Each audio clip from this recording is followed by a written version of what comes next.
Ginawa ang mga patakaran para sundin at panatilihin ang kaayusan sa lipunan.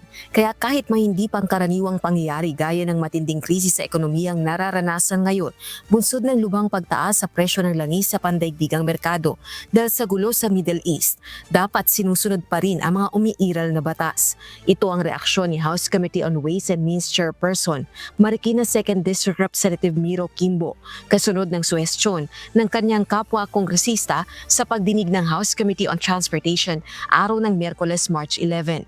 Kasi if you allow people to go freely, even if they violate, who is to say what kind of violation? Di lahat na lang magva-violate kasi since hindi naman nanguhuli. So, I think it's ill-advised if that request is followed because true, the intention is good but the effect is going to be diabolical. So, mas magiging magulo, mas nakakasira pa sa ating ekonomiya. Si Suerte Party List Representative Arlene Ayon ang naglatag ng suhestyon sa briefing ng House Committee on Transportation kung maaari bang suspindihin muna ang panguhuli sa mga lumalabag sa batas trapiko sa gitna ng krisis sa langis. Gayunman, agad itong tinutulan ng Land Transportation Office o LTO.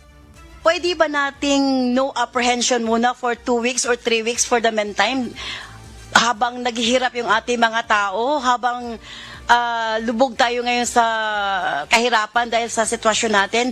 Pwede ba yon na may no apprehension, wala munang huli, lalo na sa mga single motor, kasi yun ang ginagamit ng mga parents para sa paghatid sa mga bata sa school, or baka pwedeng bigyan muna natin ng status quo. Road safety po ito eh. Yung mga ina-apprehend po namin, yung may mga violations. So kung magko-comply po yung mga kababayan po natin at hindi sila gumagawa po ng mga traffic violations, wala po silang problema. Experience lang sa isang tao natin nadakip yung kanilang truck, wala silang, hindi lang na-renew ang lisensya. I don't know kung bakit umabot ng 1 million ang kanilang penalty. Ibig sabihin, sobrang naghirap ang ating mga kababayan. Tapos, I understand, ASEC, na kailangan talaga nating hulihin ang mga violators. Pero baka pwede magkaroon muna ng 2 weeks lang na status quo for the meantime para at least matuwa naman ang ating mga motorista. Ma'am, yung pong penalty based po dun sa nasabi ninyo na charge siya ng 1 million. Kolorum po yan. Bus po yan na kolorum. Kaya po ganyang kalaki yung kanyang charges. Ma'am, may batas po tayo. So, yung mga illegal po kasi yun eh. Imagine po natin kung yung sakay niya na accidented po siya, yung mas malaking problema po yun kasi illegal po siyang tumatakbo sa kalye.